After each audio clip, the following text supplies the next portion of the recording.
सावन के पहले सोमवार पर मिर्जापुर में शिव मंदिरों में खासी भीड़ देखने को मिली। यहाँ शिवालयों में भक्त अपने आराध्य को प्रसन्न करने के लिए देर रात से ही कतारों में लगे थे, तो शिव मंदिरों में उल्लास का माहौल देखने को मिला। तो हर तरफ बम बम बोले की गूंज सुनाई दी। मान्यता है कि यहाँ ताड़कासुर नामक असुर को ब्रह्मा जी से वरदान मिला था कि वो जाकर शिवलिंग की स्थापना करे और भगवान शंकर की आराधना और उपासना करे, जिसके बाद ताड़कासुर द्वारा इस मंदिर की स्थापना की गई, जो ताड़केश्वर महादेव मंदिर के नाम से जाने जाता है। ऐसी किंवदंती है कि यहाँ भक्तों की सभी मनोकामनाएं पूरी होती हैं। तो जिले के पंचमुखी महादेव जी के मंदिर में भी भक्तों का तांता लगा रहा। ये मिर्जापुर वासुलीगंज क्षेत्र के बरिया घाट से पंचमुखी महादेव का प्राचीन मंदिर है। आज सावन का पहला है और व्रत में आज सावन का दूसरा माना जाएगा। और पंचमुखी महादेव के मंदिर पर आने का महत्व ये है कि जो भक्तगण द्वादश ज्योतिर्लिंग का दर्शन नहीं कर सकते हैं, ब्रह्मा विष्णु के वरदान से श्री पंचमुखी महादेव जी को यह वरदान मिला है कि जो भक्तगण श्री पंचमुखी महादेव दर्शन कर लेता है उसको एक साथ एक बार में द्वादश ज्योतिर्लिंग का दर्शन करने का फल प्राप्त होता है। और जो नारी जो भक्तगण आज सावन के पहले सोमवार में जो व्रत है, आज वो बड़ी आस्था के साथ परिवार के साथ श्री पंचमुखी महादेव महाराज को, भोले भंडारी को दूध जल और दही से स्नान कराने के बाद उनको नाना प्रकार के फूल और अतर से श्रृंगार करने के बाद भगवान को दही मिष्ठान तमाम प्रकार के ऋतु फल लगा भोग लगाकर भगवान को 11 प्रकार की दिया चाती करते हैं और परिवार सुख शांति की कामना करते हैं और कहते हैं हे बाबा, जैसे सावन में मैं तो आपकी भक्ति करती होती मेरा साल भर में दिन रात आपकी भक्ति बनी रहे। पंचमुखी महादेव मंदिर पे हैं। यहाँ पे मानता यह है कि जो भी आप मानता मानते हैं यहाँ सभी की मानता है पूरी हो जाती है। और यहाँ पे सावन के पहले सोमवार को आज मैं सपरिवार यहाँ दर्शन करने के लिए आया हूँ ताकि बाबा जो है सारी मनोरथ मेरी पूरी करें। पंचमुखी महादेव दर्शन करने के लिए आए हैं। भगवान पंचमुखी महादेव की बहुत मान्यता है। यहाँ पे हम हर सोमवार को भगवान का दर्शन करने आते हैं सावन के महीने में। क्या भगवान से जो भी मांगते हैं यहाँ पे सब मान्यता पूरी देती है। इसकी बहुत ही मानता है भगवान की। पंचमुखी महादेव सावन के महीने में यहाँ सावन के पहले सोमवार का बहुत बड़ा मानता है।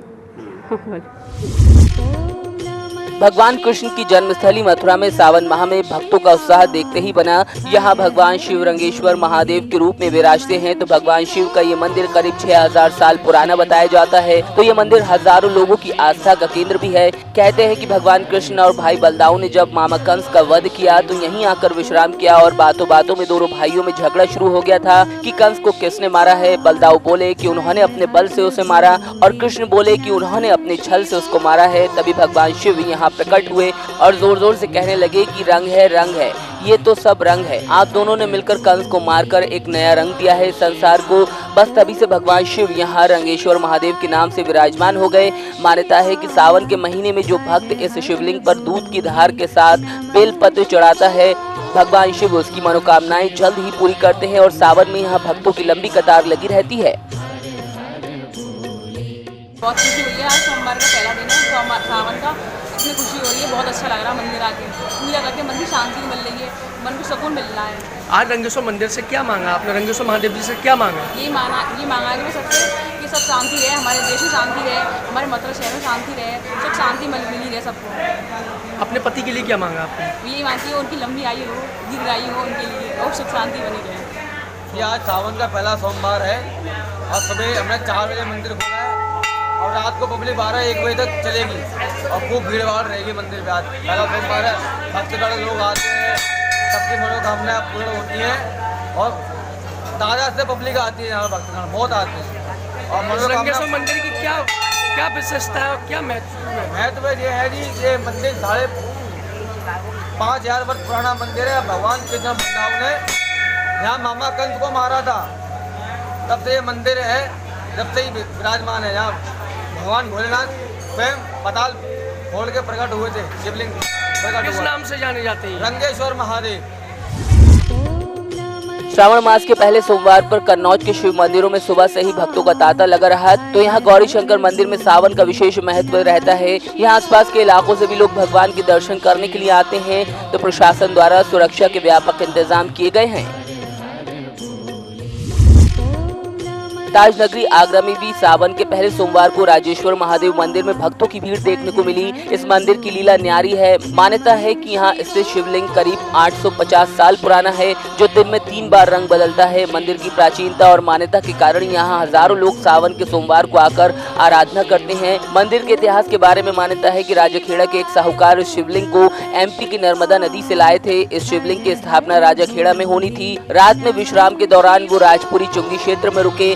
उन्हें रात में स्वप्न आया कि भोले बाबा का शिवलिंग यहीं स्थापित करें, लेकिन साहूकार ने स्वप्न पर विश्वास नहीं किया। जैसे ही वो शिवलिंग को बैलगाड़ी से लेकर चलने लगे तो बैलगाड़ी खींच ही नहीं पा रही थी। अचानक शिवलिंग बैलगाड़ी से गिरकर जमीन पर स्थापित हो गया। काफी प्रयास के बाद भी शिवलिंग वहां से नहीं उठा, जिसके बाद इस जगह पर राजेश्वर महादेव मंदिर का निर्माण हुआ। यहाँ मंदिर में हजारों कांवरिये जलाभिषेक करने के लिए आते हैं, तो सावन माह में यहाँ भक्तों का सैलाब उमड़ता है। बहुत अच्छी तैयारियां चल रही हैं और बहुत भक्तगण आ रहे हैं और भोले बाबा बहुत प्राचीन पुराने भोले बाबा हैं। यहाँ भक्त आशा लेके आते हैं, सबकी मनोकामना पूर्ण करते हैं और बहुत अच्छा लगता है। बहुत खुशियाँ हो रही हैं, खूब अच्छी तैयारियां चल रही हैं, कोई प्रॉब्लम नहीं है, परेशानी नहीं है और खूब अच्छे कार्यकर्ता भी, महंत भी, गोस्वामी परिवार सब संग साथ में मिलकर सब काम कर रहे हैं। बहुत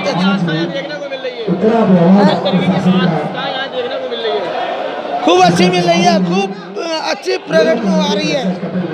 भोले बाबा की महिमा अपार है। सावन के पहले सोमवार पर बलरामपुर के उतरौला में भी भक्तों का सैलाब मंदिरों में उमड़ पड़ा। यहाँ श्री दुखहरण नाथ मंदिर में सुबह से ही जहाँ भक्तों की कतारें लगी थी, तो वहीं यहाँ भक्तों ने शिवलिंग पर जलाभिषेक किया। इस दौरान प्रशासन ने भी सुरक्षा के पुख्ता इंतजाम किए थे।